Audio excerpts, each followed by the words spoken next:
PM Modi और Mongolia के राष्ट्रपति ने आज द्विपक्षीय बैठक की। बैठक में कई अहम समझौतों पर हस्ताक्षर हुए। ये समझौते दोनों देशों के विकास की राह कैसे आसान बनाएंगे, देखिए इस रिपोर्ट में।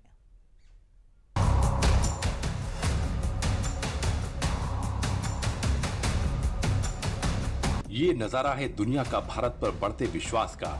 ये तस्वीरें गवाही दे रही हैं भारत की बढ़ती वैश्विक पैठ की, और ये मुलाकात उदाहरण है कि दुनिया भी भारत की तरफ उम्मीद से देख रही है। जहां दुनिया महंगाई, युद्ध, आंतरिक उथल-पुथल और टैरिफ की मार से जूझ रही है, वहीं भारत आर्थिक सुरक्षा और कई क्षेत्रों में मजबूती के लिए कई देशों के साथ अपने संबंध मजबूत कर रहा है।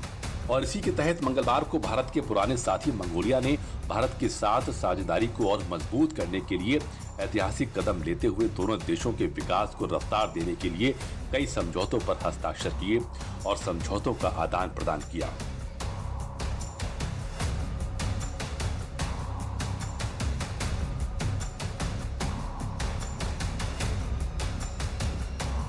मंगलवार को दिल्ली के हैदराबाद हाउस में भारत के पुराने साझेदार मंगोलिया के साथ हुए ऐतिहासिक समझौतों और दोनों देशों के विकास के लिए जारी परियोजनाओं को पीएम मोदी ने मिसाल बताया। ये संबंध केवल केंद्र सरकारों तक सीमित नहीं है। आज लद्दाख ऑटोनोमस हिल डेवलपमेंट काउंसिल और मंगोलिया के आरखांगाई प्रोविंस के बीच हुए एमओयू से हमारे सांस्कृतिक संबंधों को एक नई ऊर्जा मिलेगी। भारत मंगोलिया के विकास में एक दृढ़ और विश्वसनीय साझेदार रहा है। भारत की $1.7 बिलियन की लाइन ऑफ क्रेडिट से बन रहा ऑयल रिफाइनरी प्रोजेक्ट मंगोलिया की ऊर्जा सुरक्षा को मजबूती देगा। यह भारत का विश्व में सबसे बड़ा डेवलपमेंट पार्टनरशिप प्रोजेक्ट है और 2500 से भी अधिक भारतीय अपने मंगोलिया के साथियों के साथ मिलकर इस प्रोजेक्ट को साकार कर रहे हैं। स्किल डेवलपमेंट में भी हमारे सहयोग को हमने आगे बढ़ाया है। Atal Bihari Vajpayee centre of excellence for IT और भारत मंगोलिया फ्रेंडशिप स्कूल के माध्यम से मंगोलिया के युवाओं के सपनों को नई उड़ान मिल रही है। ये सभी प्रोजेक्ट्स हमारी गहरी मित्रता की मिसाल है। मंगोलिया के राष्ट्रपति खुरेल सुखउखना सोमवार को अपने 4 दिवसीय दौरे के लिए जब भारत पहुंचे थे, तब पीएम मोदी ने पूरी गर्मजोशी के साथ उनका स्वागत किया था। ये सिर्फ एक राष्ट्रपति का स्वागत नहीं था, बल्कि ये स्वागत 2 देशों के विकास का है, भारत और मंगोलिया की मजबूत होती साझेदारी का है। वार्ता के दौरान कला, संस्कृति और खेल के क्षेत्र में सहयोग, डिजिटल प्रौद्योगिकी, सहकारिता, इमिग्रेशन, सांस्कृतिक कार्यक्रम और मानवीय सहायता आदि समझौते साइन किए गए। इनमें मंगोलिया के नागरिकों को भारत का मुफ्त ई वीजा और अगले साल भगवान बुद्ध के 2 शिष्यों के पवित्र अवशेषों को भारत से मंगोलिया भेजने का प्रावधान भी शामिल है। संबंध केवल केंद्र सरकारों तक सीमित नहीं है।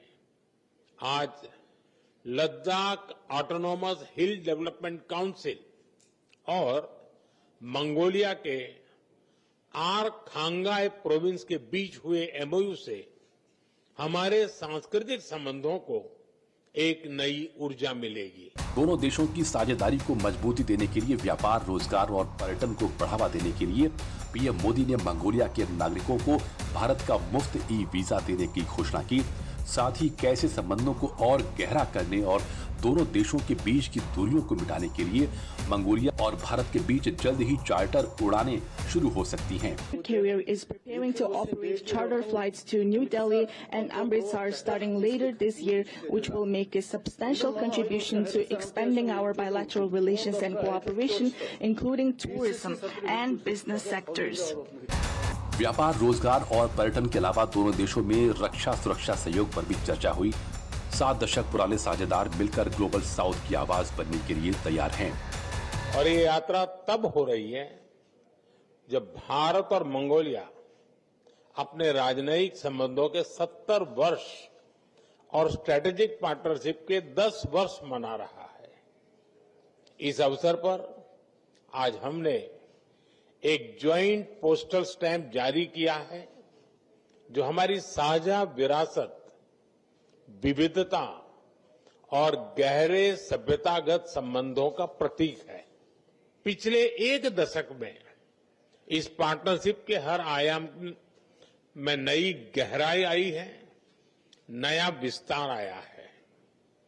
हमारा रक्षा और सुरक्षा सहयोग भी लगातार मजबूत हो रहा है। ट्रेनिंग कार्यक्रमों से लेकर दूतावास में डिफेंस अटैचे की नियुक्ति तक हमने कई नई पहल की है। मंगोलिया के सीमा सुरक्षा बलों के लिए भारत नए कैपेसिटी बिल्डिंग प्रोग्राम भी प्रारंभ करेगा। वैश्विक मुद्दों पर हमारा दृष्टिकोण हमारे साझा मूल्यों पर आधारित है। अंतर्राष्ट्रीय मंचों पर हम करीबी साझेदार हैं। हम दोनों देश फ्री, ओपन, इंक्लूसिव और रूल बेस्ड इंडो पैसिफिक का समर्थन करते हैं। ग्लोबल साउथ की आवाज को सशक्त करने के लिए भी हम मिलकर काम करते हैं। भारत और मंगोलिया के रिश्ते केवल राजनयिक संबंधों तक सीमित नहीं है, बल्कि ये आध्यात्मिक और आत्मीय बंधन पर आधारित है। दोनों देशों के बीच सदियों से बौद्ध धर्म के सूत्र बने हुए हैं और इसी वजह से दोनों देशों को स्पिरिचुअल सिबलिंग भी कहा जाता है। एक बार दो देशों की दशकों पुरानी साझेदारी पर नजर डालते हैं। भारत और मंगोलिया के बीच राजनयिक संबंध 1955 में स्थापित हुए थे। पिछले 7 दशकों में दोनों देशों ने साझा सांस्कृतिक और आध्यात्मिक संबंधों और लोकतांत्रिक मूल्यों पर आधारित एक घनिष्ठ और बहुआयामी साझेदारी विकसित की है। ये साझेदारी रक्षा और सुरक्षा, संसदीय आदान प्रदान, विकास साझेदारी, ऊर्जा खनन, सूचना प्रौद्योगिकी, शिक्षा, स्वास्थ्य सेवा और सांस्कृतिक सहयोग जैसे क्षेत्रों में फैली हुई है। राष्ट्रपति उखना ने मुलाकात की शुरुआत में ही एक पेड़ मां के नाम अभियान के तहत एक पौधा रोपित किया। मंगोलियाई राष्ट्रपति का ये भारत दौरा इसलिए भी खास है क्योंकि 6 साल बाद कोई मंगोलियाई राष्ट्रपति भारत में है। इसलिए दोनों देशों के बीच इस मुलाकात को रणनीतिक, सांस्कृतिक और आध्यात्मिक साझेदारी को मजबूत करने की दिशा में अहम माना जा रहा है। दोनों देशों ने इस मौके पर संयुक्त डाक टिकट जारी किया है, जो उनकी साझा इतिहास और बौद्ध विरासत का गवाह है।